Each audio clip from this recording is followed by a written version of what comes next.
I was sitting at my desk, staring at the screen, my fingers hovering over the keyboard. I had been scrolling through endless job postings for what felt like days, maybe even weeks, hoping for something to appear.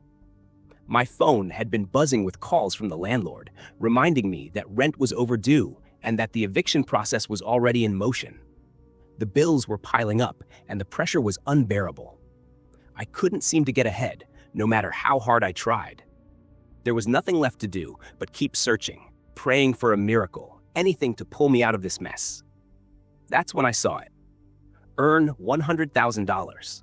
Stay in a historic house for 6 months. Food and housing provided. Apply now. The words on the screen seemed too good to be true. My eyes froze on the ad. It was simple, almost like an afterthought, yet something about it pulled me in. I wasn't stupid. I knew better than to trust an offer that seemed this perfect.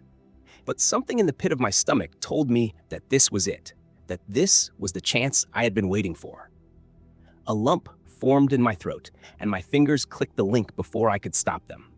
The application process was laughably easy. I didn't have to submit a resume, didn't have to answer 100 questions about my experience. I just had to fill out a short form with my name, age, and contact information. No qualifications required, no references, nothing. Just a brief confirmation that I was willing to stay in the house for 6 months. A moment later, my phone rang. "Hello?"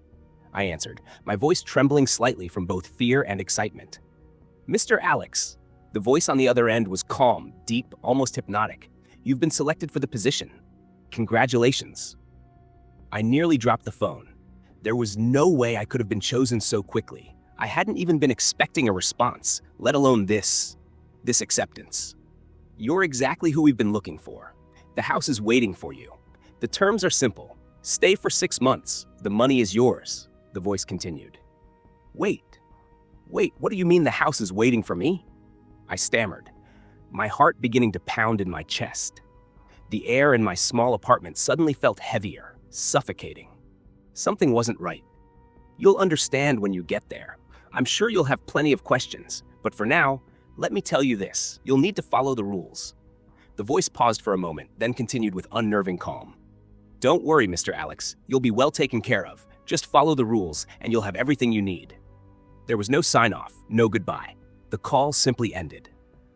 I sat there, stunned, the phone still pressed to my ear. My mind raced, trying to process what had just happened. Was this real? Was it a scam? But the money, it was so tempting, so needed. A part of me wanted to walk away, to ignore it and move on with my life. But another part, the part that was desperate and broken, pulled me in, urging me to take the chance. The next few days were a blur. I packed what little I had and followed the instructions Mr. Grayson had given me. A small town, about 3 hours outside the city. I had never heard of it before. As I drove closer, the feeling of unease started creeping in. The roads became winding and narrow, surrounded by dense woods. The town itself was eerily quiet, the kind of place where everyone knows everyone, but no one seems to be talking. I stopped at a small gas station on the edge of town to fill up, hoping to ask for directions. As I walked inside, the attendant, an older woman named Linda, looked up at me. Her face was pale, almost as if she had seen a ghost. When I mentioned the job, her expression changed instantly. "Don't go," she said, her voice barely above a whisper, but it was filled with so much fear it sent a chill through my bones. "I know what job you're talking about. I've seen it before. No one who goes there comes back the same. That house, it..." She stopped herself, shaking her head like she was trying to shake off the thought. "What do you mean? It's just a house, right? A historic house," I said, trying to sound calm, but the way she was staring at me, wide-eyed and unblinking, made my throat tighten. Her hands trembled as she reached for the coffee cup on the counter, spilling some of the contents in her nervousness. She wiped it away with a shaking cloth, her voice low, trembling. "It eats people, you hear me? It doesn't let you leave. It feeds off you. Once you're there, you're gone, and no one ever comes back." I stared at her, unsure of what to say. Was she just some paranoid woman? Some local who had seen too many horror movies? Or was she trying to warn me of something real? Either way, I brushed it off. I had come this far, and the money was too good to turn down now. "I'm sure it's just a job like any other," I said, forcing a smile. "Thanks for the warning, though. I'll be okay." Linda didn't respond. She just stared at me with a mixture of pity and fear in her eyes. When I walked out of the gas station and drove the last stretch of road, I couldn't shake the feeling that something was wrong. The air felt heavier here. The trees loomed over the road like silent sentinels, their gnarled branches clawing at the sky. And then I saw it. The house. It loomed in the distance, hobbit like some ancient monument to forgotten times. Massive, dark, and decayed, its windows shattered and covered with ivy. The place looked like it hadn't been touched in decades. The closer I got, the more overwhelming the feeling of dread became. My hands tightened on the steering wheel as I pulled into the driveway. I got out of the car and stood for a moment, staring at the building. My mind screamed at me to turn around, to leave before it was too late. But I couldn't. The money. I had no choice. I walked up to the front door, my footsteps echoing in the silence. That's when I noticed it. A piece of paper stuck to the door with a rusty nail. "Follow the rules, or you will regret it." I froze. The words seemed to burn into my mind, and a cold shiver ran down my spine. But even then, I brushed it off. It was just a warning. A part of the oddness of this place, nothing more. I reached for the doorknob, my hand trembling, and pushed the door open. The heavy, creaking sound of the door was the only thing I heard as I stepped inside. The door slammed shut behind me with a force that made my heart race, the sound echoing through the empty halls. And that's when I knew something was very wrong. The moment the door slammed shut behind me, the air inside the house felt different, heavier. The temperature dropped, and I could almost feel the dust settling over everything, like the house had been waiting for me to step inside. Every corner I looked into seemed darker than the last, and a sense of unease washed over me. The air tasted stale, like it had been locked away for years. The walls creaked and floorboards groaned under my weight as I cautiously stepped further in. The house, with its ancient walls and sagging furniture, seemed to breathe with me. It felt alive, as if it had been waiting for someone, anyone, to finally come in. I walked down a long hallway, my footsteps echoing off the cracked plaster walls. The floor beneath me groaned with each step, like the house was complaining about my presence. The air seemed to grow colder, and the silence was broken only by the sound of distant whispers, soft, unintelligible murmurs that made the hairs on the back of my neck stand on end. It wasn't just the house that made me feel this way. It was something more. A presence, something in the very walls that was aware of my every movement. I wandered through the dark, dust-choked rooms, trying to ignore the creeping sensation that something was watching me. There were no lights except for the dim glow filtering in through cracked windows, but it didn't make me feel any better. The house was alive, and somehow I was just a small part of it now. That's when I saw it. On a dusty wooden table, half hidden beneath a pile of old, brittle papers, was a book. It looked ancient, the pages yellowed with age. I picked it up, the weight of it surprising me, as though it had been sitting there for centuries, waiting to be found. As I flipped through the pages, my stomach sank. There was a list of rules, written in neat but hurried handwriting, as if someone had written them in a panic. I stared at the first one for a moment, reading it over and over, trying to understand what it meant. 1. Always greet the house when entering. I frowned. Greet the house? That was the first rule? It felt strange, but maybe it was some kind of tradition. I brushed it off, trying to ignore the creeping feeling of dread building in my chest. I turned the page. Never open a door that wasn't there before. What did that even mean? Was I supposed to be worried about doors suddenly appearing? That didn't seem likely. I kept reading. 3. If you hear your name whispered, do not respond. A chill ran through me. I'd already heard my name whispered once or twice since I arrived. At the gas station, even before I'd entered the house, I thought I'd heard it. But I hadn't turned around. I wasn't going to respond to something that wasn't real. 4. Leave a plate of food in the basement at midnight, every night. This one made no sense. What was the point of leaving food in the basement? And why at midnight? I had no intention of following this rule. That was insane. 5. Never sleep in the same room for more than 3 consecutive nights. I rubbed my eyes, trying to make sense of this. Why wouldn't I be able to sleep in the same room for more than 3 nights? I shook my head. This wasn't just strange, it was downright bizarre. 6. If a room becomes too cold, leave immediately and do not return. Now I was really starting to feel uncomfortable. A house that gets cold on its own? This was ridiculous. But I had already started feeling the chill in some of the rooms. The house was cold, colder than it should have been. 7. Do not harm the house. I paused at the last rule. Something about this one felt more serious, more ominous than the others. It wasn't like the others that seemed like strange quirks or weird traditions. This one felt like a command, something not to be taken lightly. As I finished reading, I set the book back down, trying to ignore the knot tightening in my stomach. I didn't like any of this. These rules, the house, the strange feeling in the air, it was all starting to get under my skin. I tried to move on, to ignore the rules. After all, they were just rules, right? I didn't have to follow them. But as I moved through the house, the oppressive atmosphere grew thicker. The whispers started again, distant at first, then closer. The floorboards creaked behind me, but when I turned, there was no one there. I started hearing footsteps, soft but deliberate, following me from room to room. Every time I looked, nothing was there, but the sound was real. Too real. The windows in one of the rooms changed position. At first, I thought I was imagining it, but the angle of the light had shifted. The window that had been facing the street now looked into the backyard, and the view through it seemed wrong. I blinked and rubbed my eyes. The house was shifting. It was moving. I could feel it. I wasn't imagining it. A cold draft swept through the room, and I looked over at the window again. The glass was gone. There was only a jagged hole where it had been, and behind it, the woods stretched out in unnatural darkness. I stepped back, my heart pounding. I had to get out of there. That's when I remembered the rules. I wasn't supposed to stay in the same room for more than 3 nights. What if that was what was happening? What if the house was moving the rooms around to trap me? I quickly turned to leave, but the door wouldn't open. The doorknob turned, but the door remained shut. Panic swelled in my chest. The house wasn't just shifting its rooms, it was locking me in.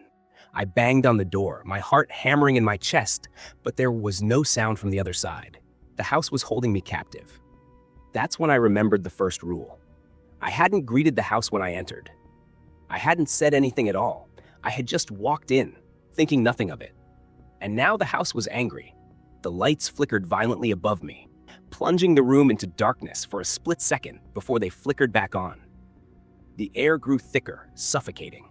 A low, rumbling growl echoed from the walls, so deep that it felt like the house itself was speaking to me, warning me. I froze, feeling the cold seep into my bones.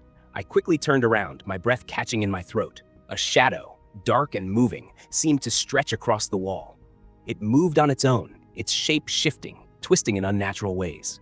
My blood ran cold as I turned to face it. But when I looked back, there was nothing there. Nothing. Just the empty, creaking house. The night settled in like a thick, suffocating blanket. The darkness was heavy, and every corner of the house seemed to whisper, creak, and groan with life. I was lying in bed, my mind racing, but my body was exhausted. The bed creaked under my movements, but it wasn't the bed that caught my attention. It was the noise. Footsteps. Heavy, deliberate footsteps coming from the hallway outside. The kind of sound that made your heart skip and your blood run cold. My breath hitched in my throat. I sat up, my eyes darting around the room. There was no way anyone else was in the house. I was alone, right? I couldn't hear anything now, but I knew what I'd heard. The house was awake, and I was the intruder. The footsteps grew louder, closer. The door to my room creaked slowly, as if something or someone was pushing it open. My heart pounded in my chest. I held my breath, straining my ears, but when the door fully opened, there was nothing there. I blinked, my mind racing to explain what had just happened. Had I imagined it? Was I still dreaming? I stepped cautiously out of bed and toward the door, my legs shaking. The hallway was empty, bathed in an eerie darkness that seemed to swallow any light that tried to make its way through. I could still hear the faint echo of those footsteps, as if the house itself was breathing. The air felt thick, suffocating. My skin prickled, and the hairs on the back of my neck stood on end. Something was off. Then I heard it, a whisper, so soft at first that I thought I was imagining it. But it came again, clearer this time. "Alex, come here." The voice sounded pleading, almost desperate. My heart skipped and my body froze. The whisper echoed through the walls like it was coming from every direction. It wasn't just in my head, it was real. I wasn't alone in the house. Something was here calling for me. I tried to shake it off. Sleep deprivation, that's all it was. I'd been running on fumes, my mind playing tricks on me. I needed to get a grip. But even as I told myself that, the fear crept back in. Why did I feel like I was being watched? The hair on the back of my neck stood up, and every shadow in the house seemed to move. I felt eyes on me, invisible but heavy, like something or someone was lurking just out of sight. I glanced at the clock. Midnight. The time had come. I had to follow the rules. I took a deep breath, trying to steady my shaking hands, and slowly made my way down the dark hallway toward the basement. The temperature dropped as I descended, each step echoing in the silent, cold air. The basement door creaked open with a groan, and I stepped into the darkness. A rotten, musty smell hit me immediately, making my stomach turn. It was as though the air itself had gone bad. The darkness below was suffocating, wrapping around me like a heavy blanket. The stairs creaked under my weight as I descended, each step feeling like it could be my last. The house seemed to grow colder the further down I went, the chill seeping into my bones. I reached the bottom and fumbled for a light switch, but nothing happened. The basement remained in darkness, save for the faint glow of my flashlight. Shadows seemed to move in the corners, twitching and flickering. I knew the house was alive. I could feel it watching me, waiting for something. I placed the plate of food on the old, cracked table in the center of the room, the sound of the plate scraping across the wood unnaturally loud in the silence. The smell of the food made my stomach turn, but I couldn't leave without following the rules. Not yet. As I stood there, trying to calm my breathing, I heard it. A faint noise at first, like something scratching at the walls, faint but unmistakable. Then it grew louder, clearer, and the sound became a slow, wet chewing. My blood ran cold. Something or someone was eating in the darkness. I couldn't see it, but I could hear it, moving and chewing as if it had been waiting for the food. The gnawing sounds echoed in the basement, growing louder as my heart raced in my chest. I wanted to run. I wanted to scream, but I couldn't move. I couldn't breathe. And then, just when I thought the noises couldn't get any worse, a cold hand brushed against my shoulder. I jumped, spinning around, but there was no one there. The room was empty, silent, except for the gnawing that still echoed through the air. My skin crawled, and I could feel the weight of something unseen pressing down on me, suffocating me. The house was hungry. It wanted more. I had to get out of there. I turned and bolted for the stairs, my heart hammering in my chest. But as I reached the top, I heard something behind me. A loud crash, like something heavy had fallen to the floor in the basement. I didn't turn to look. I didn't dare. The basement door slammed shut behind me with an impossible force, the sound reverberating through the house, making the walls shake. My breath caught in my throat, and I rushed back to my room, not caring about anything but the need to get away from the basement. I slammed the door shut behind me, the air still thick with the stench of rot, and threw the bolt. I stood there for a moment, listening to the silence. The house seemed to hold its breath. My body was shaking, my knees weak beneath me. I tried to steady myself, but the terror still held me in its grip. I couldn't understand what had just happened. Was the house alive? Was I really just hearing things? Or had something in the basement, something hungry, been watching me? But then, as I began to calm down, I heard it. The unmistakable sound of nails scratching at the door. Slow, deliberate, as if something or someone was trying to get in. I froze, my breath catching in my throat. I stared at the door, waiting. The scratching continued, moving from one side of the door to the other, back and forth. But when I stepped closer, there was nothing there. No one outside. Then I saw it. A single, bloodshot eye glaring through the keyhole. It was wide, unblinking, and full of something ancient.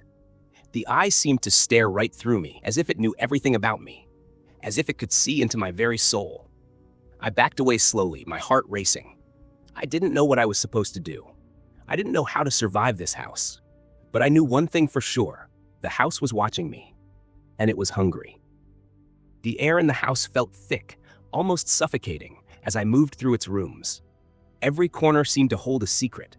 Every shadow whispered my name. I couldn't shake the feeling that the house was watching me, that it was waiting for me to make a mistake, to break a rule. And then, as if the house had heard my thoughts, a new sensation crept over me. A feeling that I was no longer the one exploring. I was being watched. I pushed the thought aside, forcing myself to focus. I had to keep my head, stay sharp. There was something in the house, something I needed to understand. I couldn't leave without figuring it out. Maybe, just maybe, knowing the truth would give me a chance to escape. As I explored further, I found myself standing near the old fireplace in the living room. My fingers brushed against the edge of the mantelpiece, and something strange happened. A loose floorboard creaked under my weight, and I paused, bending down to look. I hesitated for a moment, wondering if I was being reckless, but the pull to know what lay beneath was too strong. I carefully pried the board up, revealing a hidden compartment. Inside, there was a small, weathered journal. The cover was worn, and the pages inside were yellowed with age, but the ink was still legible. My fingers trembled as I opened it, and I saw the name written on the first page. Emily Hart. At first, I couldn't believe it. Emily Hart, the name from the strange whispers, the name I had heard when I'd entered the house. My heart raced as I began to read. Her entries were frantic, each one more disturbing than the last. She wrote about the house as if it were alive, describing how it could play with your deepest fears and your darkest thoughts. She spoke of the house's hunger, how it fed on the fear of its victims, using paranoia and anxiety to break them down mentally. She described how, in the end, the house didn't just trap its victims, it consumed them, turning them into part of the very walls, the floors, the shadows. "I can hear it now," one entry read. "It's calling me. The house is alive, and soon I'll be a part of it, a part of the walls, the floor, the darkness." My stomach churned as I closed the journal, the words echoing in my mind. The house wasn't just a house, it was a living thing, feeding on fear, growing stronger with every passing moment. And it was getting to me too. I could feel it, the pressure building, like something was watching me from the corners of every room. The house knew me, knew my thoughts, my fears, and it was waiting for me to slip up. The whispers came again, faint at first, but growing louder. My name, soft at first, then more insistent, until it felt like the walls themselves were calling to me. The house was speaking to me now, but not in words. No, it was speaking through my own thoughts. It was inside my head, controlling me, pulling the strings like I was some kind of puppet. Everywhere I went, the house seemed to shift. The air felt thick, oppressive. The floorboards creaked beneath my feet, as if the house were moving around me, reshaping itself. I could feel the walls closing in, the weight of them pressing down on me. There was no escape. Not anymore. The house was alive, and it knew everything about me. I couldn't sleep. The house never truly slept. Even when I lay in my bed, the walls seemed to breathe. The floors groaned beneath my weight as if the house were turning over, stretching, waking up. Every creak, every sigh from the house seemed deliberate, as if it was trying to tell me something, trying to get my attention. It was watching, listening, waiting. I thought I heard something in the distance, faint but unmistakable, a soft scratching sound. I couldn't be sure, but it felt like it was coming from the basement. I hadn't gone down there since the night I had placed the food on the plate, and even then, I hadn't dared to look too closely at what I had heard. But now, the noise was different. It was persistent, insistent, like something was trying to get out. I couldn't ignore it anymore. I had to check the food plate. I had to see if it was still there. But as I made my way down the stairs, I couldn't shake the feeling that the house was moving, changing around me. I was no longer in control of my steps. My legs felt heavy, my movements sluggish, like the house itself was forcing me to go down there. When I reached the basement, I immediately saw that the plate was gone. The smell of decay filled the air, stronger than before, as if something had been eating the food. My heart raced as I stepped further into the room. The shadows seemed to shift, and the faint sound of chewing echoed from the far corner. And then I saw her, Emily Hart. She was standing there, her back to me, her figure motionless except for the slow rise and fall of her chest. I froze. I didn't know how she had gotten there, how long she had been there, but I knew one thing for certain: she wasn't the person I had been hoping to find. Her face was gaunt, hollow eyes staring into nothing. Her skin was pale, almost translucent, and her mouth hung open, her lips cracked. Slowly, she turned toward me, her eyes locking onto mine with an intensity that made my blood run cold. Her lips barely moved as she whispered, her voice a hoarse rasp. "It's too late. You can't leave." I took a step back, my breath shallow. My heart was hammering in my chest, but I couldn't move. I couldn't breathe. The house was closing in on me, and I was trapped. Emily stepped forward, her feet dragging against the floor, her movements slow and deliberate. I could hear her breath, ragged and uneven. But it wasn't her breathing I was afraid of. It was the sound of the house itself, the creaks and groans that seemed to come from deep within the walls. The house was alive, and it was feeding on her, just as it had fed on so many others. With every step she took, I felt the house pulling me in. I felt the walls pressing against me, the air growing thicker, heavier. I couldn't escape. There was no way out. And as Emily reached out, her hand cold and trembling, I knew the truth. The house wasn't just trapping us, it was devouring us. And soon I would be a part of it. The house had already shown its teeth, but now it felt like something was shifting. I could feel it in the air, a heavy, oppressive tension that made my heart beat faster every time I took a step. The walls seemed to hum with a quiet energy, like the house was waiting for something, waiting for me to make a move. It was as if I had become a part of it, like it knew every inch of me, every thought that crossed my mind. The rules, those damn rules. The more I thought about them, the more ridiculous they seemed. How could something like this have such strange demands? Always greet the house when entering? What kind of rule was that? Never open a door that wasn't there before. What did that even mean? I had already seen a door appear out of nowhere, but I hadn't dared open it, not yet. But I couldn't stop thinking about it. The curiosity ate at me, gnawing at my mind. What if the house was just playing with me? What if it didn't really care if I broke its rules? I had to know. I had to see what would happen. The warning in the journal from Emily Hart, the terrified tone in her voice, it had to be exaggerated, right? It couldn't be real. So I did it. I opened the door. The moment I touched the handle, the air around me seemed to change. It felt thicker, colder. And then, with a creak that sent chills down my spine, the door swung open. I stepped inside and immediately felt a wave of darkness swallow me whole. There was nothing. Just an endless void, a black abyss that stretched out in all directions.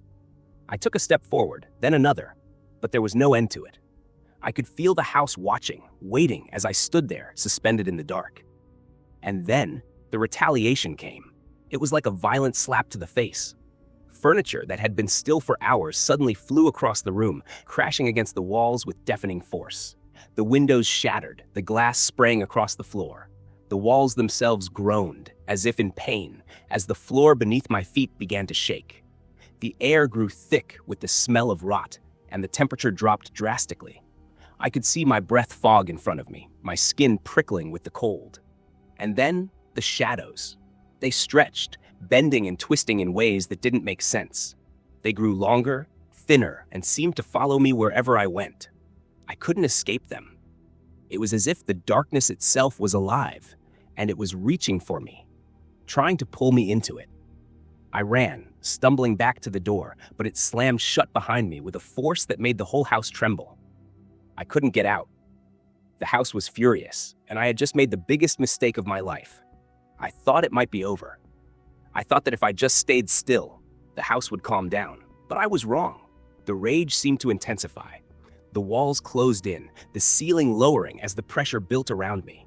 Every door I opened felt like it was pulling me deeper into the house's grip. I tried to run, but there was nowhere to go. As I ran through the hallways, I found another door. This one was different, glowing faintly, beckoning me closer. I knew I shouldn't, but the curiosity had taken hold again. I reached for the handle, the cold metal sending a shock up my arm. I hesitated for a moment, remembering the warnings in the journal, but it was too late. I had already crossed the line. I opened the door and the house reacted instantly. Furniture crashed to the floor, the lights flickered, and the house groaned loudly, as if in agony. The temperature plummeted, and I felt an overwhelming sense of dread flood through me. The house was punishing me. It wasn't just mad anymore, it was hunting me. But it wasn't just the house's anger that terrified me. It was the sudden realization that the house was more than a structure. It was alive, conscious. It knew me. It knew everything about me. It was toying with me. I wasn't just a tenant. It had claimed me, marked me. I was nothing more than a puzzle piece in its game, and the house was controlling every move I made. I tried to leave. I ran, desperate, my heart racing. But the hallways seemed to stretch endlessly, and no matter which way I turned, I was always right back where I started. The walls were closing in, and the air was thick with the scent of decay. It was as if the house was slowly swallowing me whole, and there was no way out. Then, something caught my eye.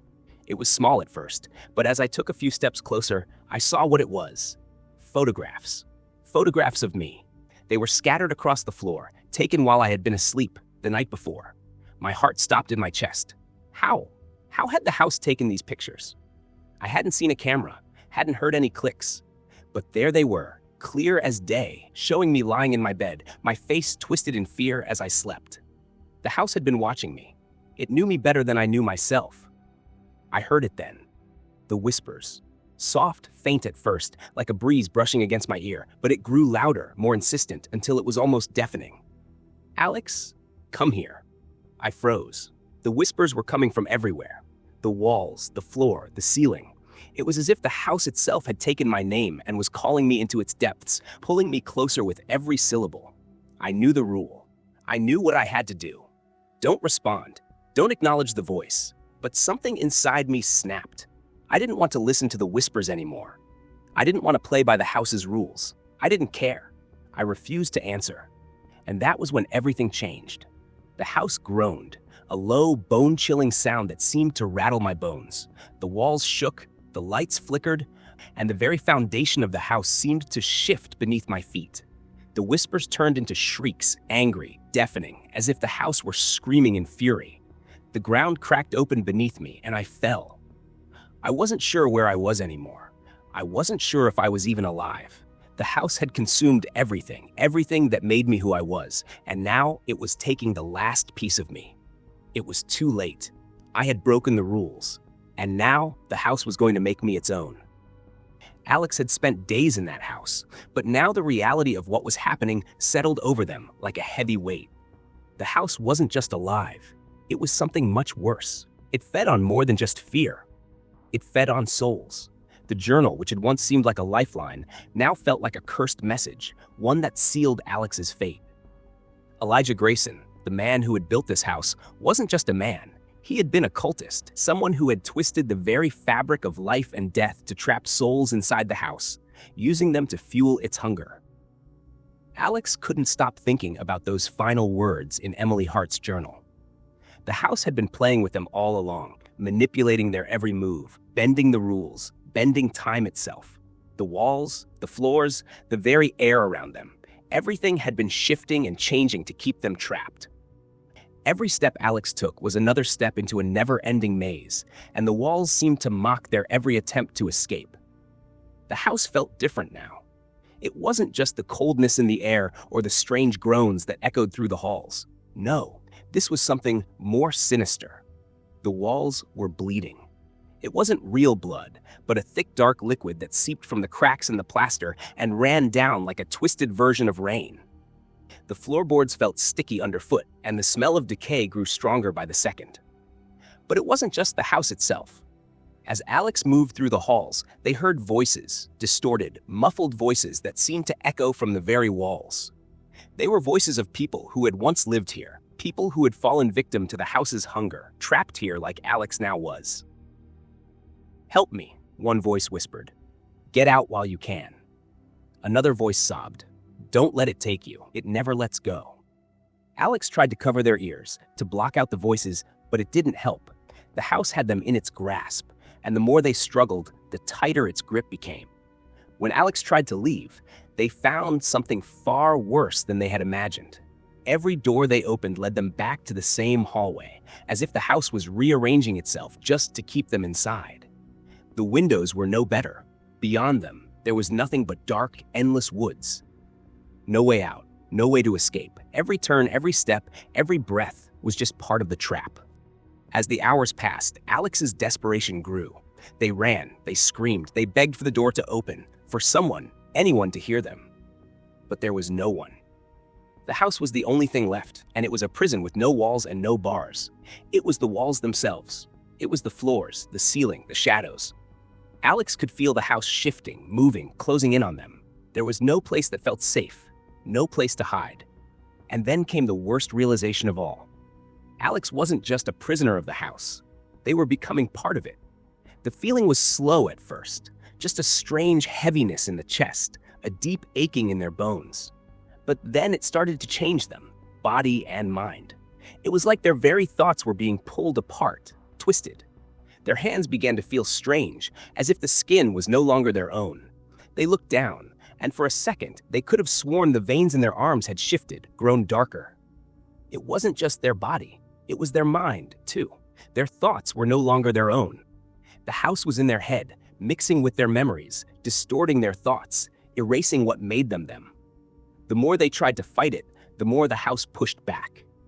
It was controlling them, pulling them deeper into its grip. And as the darkness crept into Alex's mind, they couldn't even tell what was real anymore. The voices, the whispers, the strange shifting walls, all of it blurred together in one endless nightmare. Alex stumbled down the hallway, the echo of their footsteps the only sound in the suffocating silence. And then they saw it. The front door. It was just ahead, so close, and for a moment, hope surged through them. They ran toward it, the heavy weight of the house's power pulling at their feet, but they didn't care. They had to get out. But as they reached for the handle, a voice came from behind them. It was a whisper, soft at first, but clear as day. "You were always meant to stay. You'll never leave." Alex froze. The voice wasn't like the others. It wasn't just the house speaking through the walls. This voice was different. It was a deep, knowing voice, the voice of the house itself, the voice of the very thing that had created this nightmare. The house had been waiting, and now it had them. In a desperate panic, Alex turned to run, but as they did, the door slammed shut on its own, trapping them. The very air around them seemed to freeze, thick and heavy, and Alex's heart hammered in their chest. The door was locked, the house was locked, and that's when it hit them. It wasn't just that they couldn't leave. The house had them, every part of them. Their body, their mind, their soul. They were becoming one with the house, part of the walls, the floors, the shadows, the very air. They could feel themselves slipping away, their essence being consumed by the house. The coldness spread through their body like ice, freezing them in place.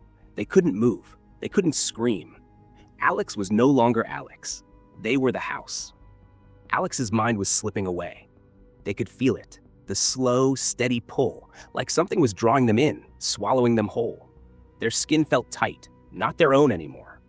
It was as if the wood of the house was fusing with their body, every inch of their being slowly becoming part of the walls, part of the floors, part of the shadows. The once familiar feeling of their own hands now seemed foreign. They couldn't move them. They couldn't feel them. All that remained was the cold, creeping sensation of being consumed. The house was alive, and it wasn't just alive. It was feeding. Alex could feel it, the gnawing hunger deep within the bones of the house, a hunger that was now feeding on them, just as it had fed on everyone before. The house was using Alex, trapping them, bending their body and soul into its service. No matter how much Alex tried to scream, tried to fight, it was useless. There was no escaping. The house had already won. The walls creaked and groaned as if they were stretching and shifting, making room for Alex to become part of them. The light in the room flickered and the air grew thick, almost suffocating. Alex's breath became shallow, and the pain of their transformation surged through them like a fire spreading out of control. The house's power was too much. It didn't just break people.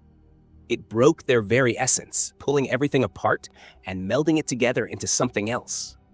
Something worse. Something that would never be free again. Alex could feel their thoughts slipping away. They couldn't hold on to them anymore. Their mind, once their own, now seemed to fade, to merge with the house. No more memories of the world outside, no more thoughts of escape. The house was now their only reality. They were the house. The terror that had once burned bright in their chest now felt distant, like a memory, fading and gone. The fear that had driven them, the desire to survive, the will to escape, none of that mattered now. It was all part of the house now, buried beneath layers of dark, cold stone and wood. The walls seemed to pulse with a rhythm, like a heartbeat, a living, breathing entity, and Alex was a part of it. There was nothing left of them now, nothing but the house. As the last of Alex's thoughts faded, they realized something chilling. The house would never let go. They weren't the first. They wouldn't be the last. It was always waiting, always hungry, always watching. For every soul it consumed, it grew stronger, darker, more powerful. And now, Alex's soul too would be trapped here forever, just like the others before them. They were a part of the house now, part of the walls, part of the floors, part of the dark corners that no one dared to look into. And as they faded completely into the darkness, a final cold realization struck them. They weren't gone. Not really. They were still here. I'm still here, Alex thought, though they could no longer think as they once had, waiting for the next soul to wander in. The house had won. The cycle would repeat forever. The hunger would never end.